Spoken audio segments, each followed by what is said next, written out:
Perkenalkan, saya Miasa Fitri dengan NIM 210460074 dari Prodi Pendidikan Sejarah, Fakultas Ilmu Sosial dengan mata kuliah Media dan Multimedia, Universitas Negeri Padang. Hai guys, pada hari ini kita akan berbicara mengenai perlawanan nasional pada masa kolonial.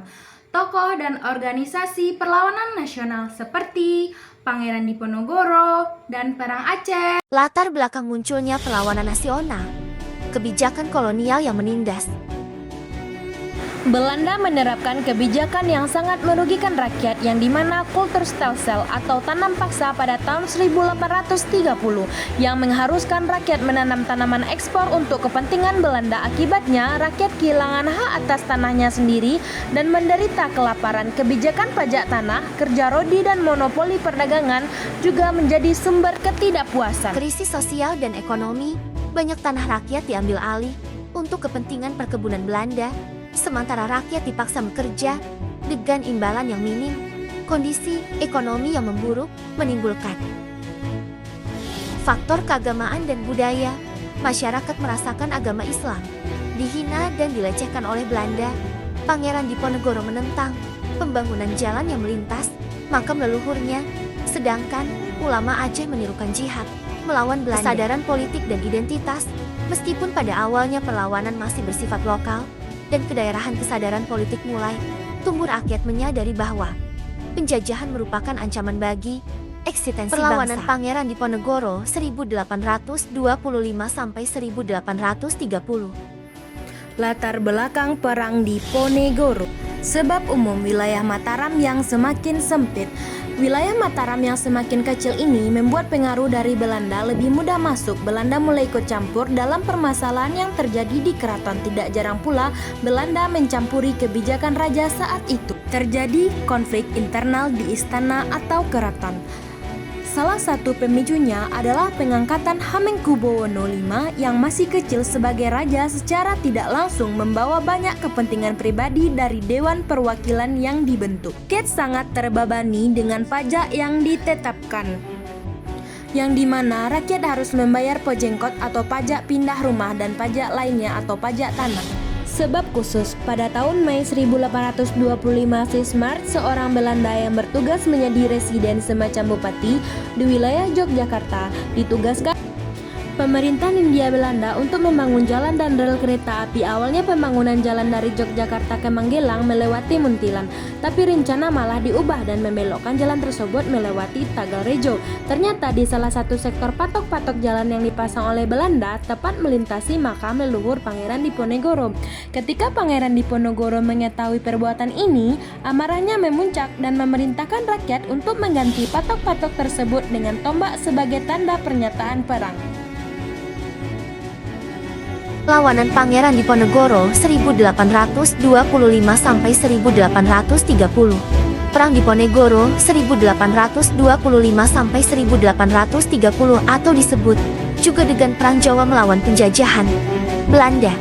Perang ini dipicu oleh tindakan Belanda yang memasang patok di tanah milik Diponegoro di desa Tegalrejo dan eksploitasi pajak berat yang membebani rakyat serta tidak menghargai adat istiadat di daerah setempat. Pangeran Diponegoro memimpin perang dengan dukungan para ulama, bangsawan, dan rakyat kecil. Strateginya adalah perang gerilya di daerah pedesaan, memanfaatkan pengetahuan medan untuk melemahkan pasukan Belanda. Perjalanan Perang Diponegoro berlangsung selama 5 tahun dan sangat menguras sumber daya Belanda. Perang ini melibatkan lebih dari 200.000 pasukan pribumi dan menyebabkan kerugian besar di pihak Belanda.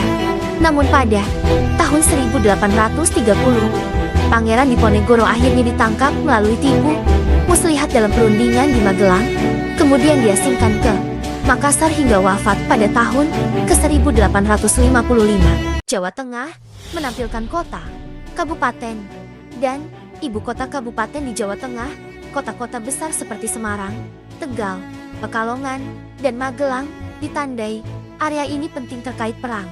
Seperti Perang Diponegoro, wilayah yang ditandai di peta menunjukkan kota dan kabupaten penting, termasuk Semarang, Magelang, Surabaya, Malang, dan lainnya yang menjadi lokasi benteng pusat pasukan, dan jalur logistik perang. Perlawanan rakyat Aceh 1873-1904. Latar belakang perang Aceh. Aceh merupakan salah satu wilayah yang masih merdeka ketika Belanda berusaha memperluas kekuasaan di Nusantara. Letaknya yang strategis dan kaya akan rempah membuat Belanda berusaha menguasai Aceh. Namun rakyat Aceh menolak dengan tegas. Tokoh-tokoh perlawan Aceh, Sultan Mahmud Syah II sebagai simbol kedaulatan Aceh. Teku Umar, dikenal dengan strategi liciknya, sempat berpura-pura bekerja sama dengan Belanda untuk kemudian berbalik, menyerang. Cut Nyak Dien, istri Teku Umar, melanjutkan perjuangan dengan semangat jihad meski dalam kondisi sakit. Cut Mutia dan Tungku Cik Ditiro, tokoh lain yang memberikan kontribusi besar dalam perlawanan. Jalannya Perang Aceh. Perang ini berlangsung lebih dari 3 dekade. Belanda mengerahkan kekuatan besar dengan taktik divide et impera, politik adu domba, dan membentuk pasukan khusus. Tetapi rakyat Aceh tetap bertahan. Faktor keagamaan sangat berpengaruh, di mana ulama menyerukan jihad melawan kafir penjajah. Perlawanan Aceh terhadap Belanda berlangsung selama beberapa dekade, mulai dari 1873 hingga sekitar tahun ke 1910 meski Belanda merebut wilayah Aceh secara formal pada 1874. Perlawanan sengit rakyat Aceh terus berlangsung, terutama melalui aksi gerilya yang dipimpin oleh tokoh-tokoh seperti Cut Nyak Dien, Teku Umar, dan Cut Nyak Meutia. Penangkapan Cut Nyak Dien pada tahun 1908 menjadi titik balik, dan wafatnya dia dalam pengasingan melemahkan semangat perjuangan perlawanan berlanjut oleh Cut Nyak Meutia dan Pang Nanggroe. Namun keduanya gugur pada Oktober tahun 1910, menandai berakhirnya perlawanan besar-besaran. Setelah itu, Belanda memperkuat kekuasaannya dengan strategi pembagian wilayah dan kebijakan yang mengkombinasikan kekerasan serta pendekatan lunak untuk mengendalikan masyarakat Aceh. Perlawanan nasional pada masa kolonial merupakan bagian integral dari perjalanan sejarah bangsa Indonesia menuju kemerdekaan. Pangeran Diponegoro dengan Perang Jawa, serta rakyat Aceh dengan Perang Aceh membuktikan bahwa bangsa Indonesia tidak pernah menyerah pada penjajah.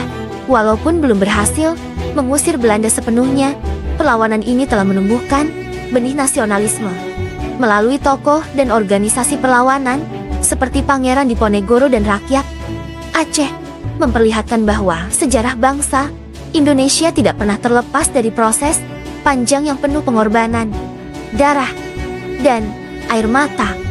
Perjuangan melawan penjajahan merupakan refleksi dari kesadaran kolektif rakyat untuk menolak penindasan dalam segala bentuknya. Terima kasih, sampai jumpa, bye-bye.